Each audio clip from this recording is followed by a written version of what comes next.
Citizen Black Powders, o que é que eu posso dizer sobre um mundo incrível recriado dentro do Roblox, onde nas guerras napoleónicas os mortos-vivos vêm à Terra? De acordo com os padres da época, quando não houver mais espaço no inferno, os mortos caminharão sobre a Terra. Cronologicamente, o primeiro mapa da lista, passado em 28 de novembro de 1812. Após a doença de Moscou, as tropas da Grande Armée dão a retirada da cidade, levando consigo tudo o possível. Porém, na cidade de Berezina, um soldado impulsivo explode a ponte do rio Berezina, assim sendo o nono corpo de Marshal Victor e os soldados restantes ficam presos do outro lado do rio. Victor ordena a reconstrução da ponte. As tropas encarregadas da reconstrução utilizam carroças para transportar a madeira. Após a construção, os soldados franceses retiram-se da cidade. O mapa de Berezina tem duas notas que nós podemos ler no mapa. Escrevo para não adormecer e assim me afastar deste fogo. Não há passagem para atravessar este rio abandonado. Fomos deixados para queimar em brasa. Somos homens do nono corpo de Victor e remanescentes do antigo acampamento da ponte. A ponte foi construída e destruída por um imbecil com o dedo no gatilho. E agora esperamos que os cosacos nos despedecem e nos devorem vivos. Victor acredita na reconstrução de uma ponte milagrosa e não vejo tal conclusão. Temo que não conseguir sobreviver a esta noite amarga. Sinto minhas forças esvalecerem. Os corpos dos retardatários foram trazidos pela correnteza. Até o nosso acampamento parecem mortos. Mas ainda assim, pela carne dos seus próprios irmãos, seja qual for a aflição que os aflige, é horrível. Não há como dialogar com eles. A cada hora perdemos. E ele tem mais a oferecer. Se a geada escura não acabar com isso, eles vão te arrastar para longe. A segunda carta pode ser encontrada na igreja. Vivemos para lutar. O avanço do Engstein foi interrompido. Uma noite rápida de grande tristeza e pavor se instaurou após a destruição prematura da ponte. Encontramo-nos encurralados na margem do leste do rio Berezina. Ou congelaremos ou os cosacos nos abaterão. Precisamos construir ou descobrir uma rota de sobrevivência através deste rio abandonado. Um detalhe que foi feito, na minha visão, com carinho pelos desenvolvedores do jogo, é que se tu ficares muito tempo na parte de fora, tu ficas com o efeito de hipotermia, que devidamente se algum zumbi te apanhar, tu morres mais rápido, os teus ataques dão menos dano e o teu HP vai se desintegrar. Cronologicamente, o segundo mapa da lista, passado em 24 de dezembro de 1812. Alguns marinheiros da Marinha Real a bordo do HMS Undaunted perderam um rebocador com vários infectados por causa de uma grande nevasca que se encontrava no dia. O mesmo acaba por colidir na ilha de Vardoia. No dia 25, a Marinha Real descobre onde se encontrava o tal rebocador. Manda uma equipe de 15 homens para investigar o local. Infelizmente, só 4 retornam. Os mesmos descrevem o que encontraram na ilha como loucos que se tornam canibais. A tripulação do HMS Undaunted permanece atracada em um porto próximo. Outra nevasca aproxima-se. Mesmo com tudo o que aconteceu, a tripulação do HMS ainda acredita na sobrevivência do resto da equipe e continua à procura com os faróis acesos. Por outro lado, alguns soldados dinamarqueses dentro da fortaleza recuam para o porão. Porém, como os zumbis matam vários soldados dinamarqueses, os restantes fogem em direção do cais. Contudo, antes de lá chegarem, tocam o sino da igreja na esperança que alguém estivesse a ouvir. Os tripulantes do HMS ouvem o sinal e respondem com outro sinal. Os soldados dinamarqueses ativam o farol que os guia os tripulantes do HMS até onde os mesmos se encontravam. Ninguém ainda sabia muito bem sobre os acontecimentos na fortaleza de Vardorros, até 1815, quando alguns cientistas e investigadores chegaram à fortaleza para investigar o que tinha-se passado lá. Vários corpos são resgatados e levados para Copenhague, capital da Dinamarca. Possivelmente os corpos foram levados para lá para fazer estudos e tentar encontrar uma cura, mas nada é confirmado. No mapa conseguimos encontrar um diário de um marinheiro. No mesmo diz que ventos 14 horas noroeste. Navio rebocador saltou da linha. Contactos perdidos. Condições meteorologicamente pioram. Buscas suspensas. Terça-feira, 22 de dezembro de 1812. Vento, 10 horas. NNE. Vento, 0 horas. NEE. Navio descoberto, terreno inexplorado em pequenas ilhas habitadas. Um bote foi enviado a bordo de um grupo de 15 pessoas para investigar. Apenas 4 retornaram. John Abrams, fuzileiro naval. Michael M. Klein, fuzileiro naval. Francis Welcher, fuzileiro naval. Richard Statter, fuzileiro naval. Nancel Baker, marinheiro. Sam O'Connell, marinheiro. Stephen Scott, fuzileiro naval. Henry Taylor, fuzileiro naval. Desconhecido. Quarta-feira, 23 de dezembro de 1812. 4 homens sobreviveram, confirmaram as mortes de Richard, Henry e Stephen. O paradeiro dos demais é desconhecido.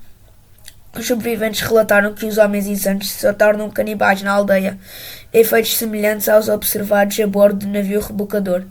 Quinta-feira, 24 de dezembro de 1812. Ordens para permanecer atracados.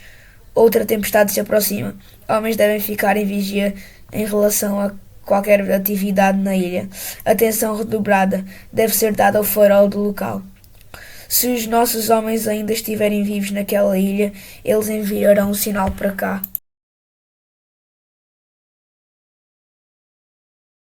Cronologicamente, o terceiro mapa da lista, passado em 3 de setembro de 1813. Este não é o meu favorito, já que aqui Portugal é uma nação jogável, sendo que o mapa nem sequer é de Portugal. Durante o cerco da fortaleza de San Sebastián, alguns soldados portugueses e britânicos são presos e capturados por franceses. Em algum momento incerto, depois da brecha britânica na muralha principal e a retirada por parte dos franceses, a Praga encontra a cidade de Nostia, que é a cidade que se passa o mapa. A Praga extermina todos da cidade, exceto alguns soldados miseráveis que teriam de se contentar na situação que se encontravam. Os britânicos encarregados de salvar britânicos e portugueses que se encontravam dentro da fortaleza estavam super desorganizados e decidiram bazar e deixar os seus aliados por conta do inimigo. Vendo que os franceses não iriam conter a ameaça, eles libertaram os inimigos portugueses e britânicos, por qualquer ajuda seria necessária. Após uma longa descida pelo San Sebastián, com os objetivos de chegarem à costa e serem salvos pelo HMS Undaunted, encontrou Barry. Eu adoro chamá-lo de Salvador da Pátria, já que ele era um oficial do 9º Regimento de Infantaria Britânica que ajuda-nos a baixar a uma plataforma para nós conseguirmos escapar da ilha. Porém, ele morre e um dos soldados terá de se sacrificar. Os sobreviventes conseguem ser resgatados e o que acontece ou acontecerá após o ocorrido é basicamente desconhecido. Eu gostaria de falar sobre um soldado britânico. Jonathan Baker era um soldado britânico que se encontrava em San Sebastián. Ele deixa 2 notas no mapa para nós lermos. Provavelmente ele não sobreviveu. Alguns soldados morreram de tuberculose esta manhã. Talvez estivessem a dormir, mas acordaram com uma sede de sangue. Um pobre coitado conseguiu ver os 2 melhor e eles se atiraram sobre o mesmo. Arrancaram a sua garganta. Não sei dizer o que aconteceu depois.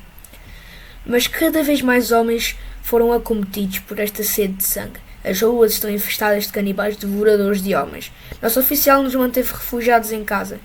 As fragatas navais nos arredores de San Sebastián, por favor, organizem uma operação de resgate.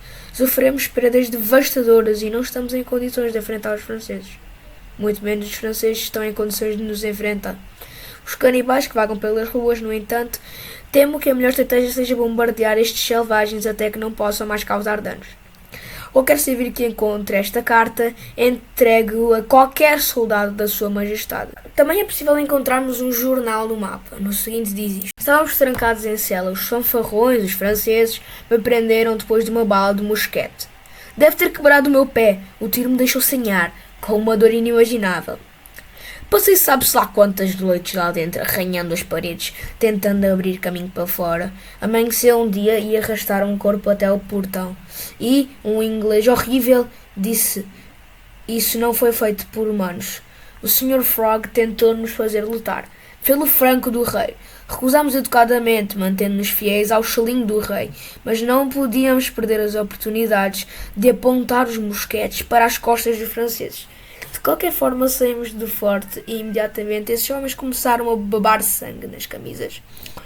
Muitos deles franceses com buracos do tamanho das suas cabeças, todos eles olharam até mesmo os franceses de aparência doentia e correram em nossa direção. Nós os massacramos, saímos do forte em direção da cidade lá embaixo. A cada passo, curva ou movimento, o francês era despedaçado ou devorado. Os problemas começaram quando eles começaram a nos devorar. Anglo-saxões! Claro que eu avancei, tanto que nenhum deles me tocou. Liderando aqueles homens para fora daquele buraco, eu estava apenas com um mosquete e a mochila. Os franceses praticamente se ajoelhavam, implorando: Meu senhor, por favor, não me deixe morrer. Por volta do meio-dia, apenas eu, alguns de nós e alguns franceses conseguimos chegar às melhoras da cidade. Uns daqueles foguetes de mão, o fogo dos rapazes do Concreve, estava lá. Usei-o para atrair o navio real para a baía e funcionou. Mas não antes da explosão atrair todos aqueles canibais devoradores de homens. Os franceses caíram todos, enquanto eu baixava os meus rapazes em segurança em um guindaste. Um bote os resgatou, mas e eu? Lutei contra talvez 200 deles. Os massacrei todos. Mergulhei em direção ao mar aberto, a parede e feita para o barco. Obrigado a todos vocês que viram o vídeo até aqui. Espero que vocês tenham gostado. Se vocês quiserem uma parte 2, vocês vão ter de trabalhar por isso, pois só vou fazer uma parte 2 se tiver muitas pessoas a pedirem, o que eu acho que não vai acontecer. Vou dar uma meta de 100 visualizações. É pouco, sim, mas os meus vídeos longos não costumam ter muitas visualizações, por isso é que eu dei esta meta. Para quem quisesse perguntar de onde é que eu tirei todas essas informações, foi da Wikipédia oficial do Guts and Black Powder. Espero que todos vocês tenham gostado, mais uma vez dizendo isto, e até à próxima!